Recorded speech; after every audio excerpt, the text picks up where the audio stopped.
welcome back Andrea Traversone from, you were from Amadeus and now with NATO Innovation Fund. That's right. I joined the NATO Innovation Fund September 1st last year. So what attracted you to it? Because you've had decades of time at Amadeus. What was it about the NATO Innovation Fund that attracted you? What attracted me to this initiative, to the NATO Innovation Fund, was the multifaceted mission of the fund. So the mission of the fund is to enhance the security of the allies, 1 billion citizens, and to enhance as well the technological edge of NATO. So our fund is a fund that is focusing on investing in enabling technologies in what we call DSR, which is defense, security, resilience, tech sectors. So we live in a very risky, volatile geopolitical world, and I believe that security should really be another S in ESG. Without security, ESG feels a little bit like a luxury. And to have a fund dedicated to promote that at a very fundamental technology level, it's, in my mind, a mission that needs to be carried out. And I think NATO was very brave in stepping into the breach in the market where there wasn't private capital to fulfill this mission, to invest in these companies. And they created this vehicle, and they basically then made it commercially independent, so to spin it out, and that's when I joined full-time. Now, just to remind us, is it all NATO countries are members of the... It's most NATO countries, so I have 23 LPs. The fund has 23 investors, which are the sovereign wealth fund, the sovereign funds of these 23 countries out of all of the NATO allies. Do you expect the others to join? There is obviously interest. My hope and aspiration is to have as many of them in the fund as possible to extend this mission in all of these geographies. But for the moment, the 23 we have is the one we're focusing on.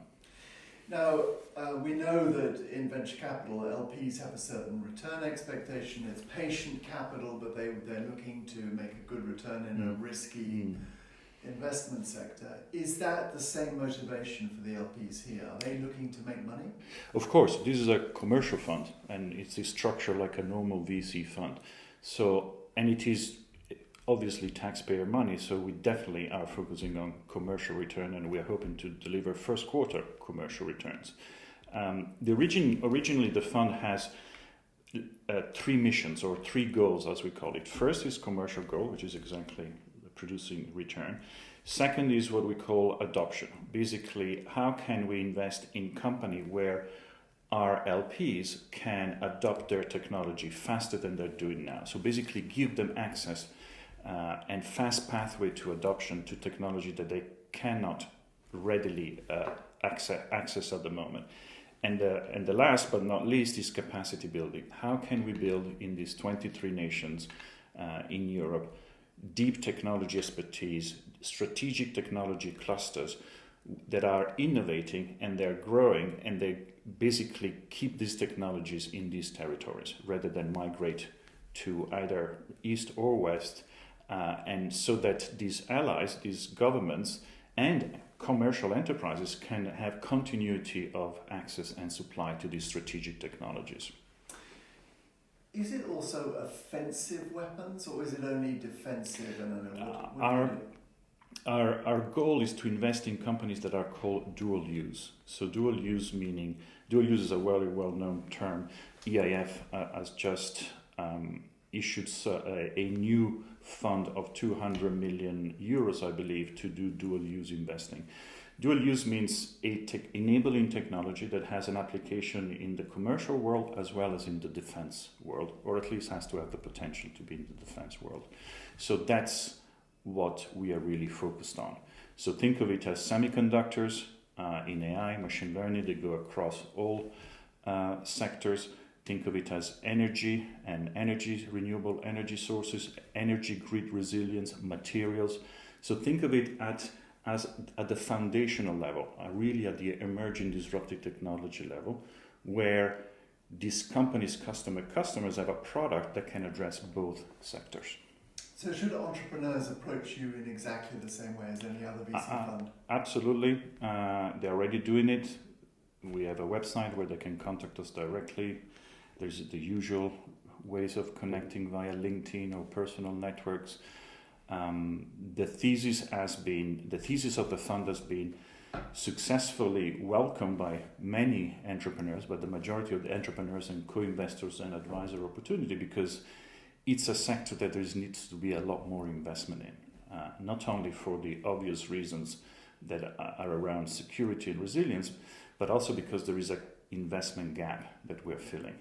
And this fund has the other unique feature that it really is patient capital, because it's a 15-year fund. So that's unusual, 15 years. Yes, this is something that NATO was very courageous and innovative in convincing the LPs to commit not only a significant amount, but over a 15-year period. To invest in deep tech, as we discussed previously, you need patient capital. These companies have longer R&D cycles, more capital-intensive R&D cycles, and they need to be supported for longer. And it is towards the back end of those 15 years where still a lot of value is created in these companies. And a 10-year fund model doesn't capture that value. So I believe that this is the right framework to deliver the three goals: commercial returns, financial returns, adoption, and capacity building. So your first fund is $1 billion? €1 billion. €1 billion. And do you expect there to be a NIF 2 and 3? Yes, of course. The first fund is called Soft Fund 1. We set up an organization and a structure that allows to raise multiple funds. Our LPs are committed long-term LPs. They are the largest LPs in Europe, and they're totally aligned with what we're trying to achieve in the mission and the three goals. So my expectations are absolutely that in the future we will go out and raise a Soft Fund 2. Would you invite or accept other LPs to It's too early to tell. There is a lot of interest from particularly long-term owners of capital who really get the mission and really understand the point about patient capital. So at the moment we are focusing on doing the first deals from this fund. So it's a little bit too early to think about who to bring into the next fund. My mission is to make sure that our existing LPs remain committed and will reinvest in the fund, which I'm confident that will happen, and then we'll decide when and how to bring in potentially new investors. Andrea, thank you so much for coming back to talk to us about this. Very welcome, David.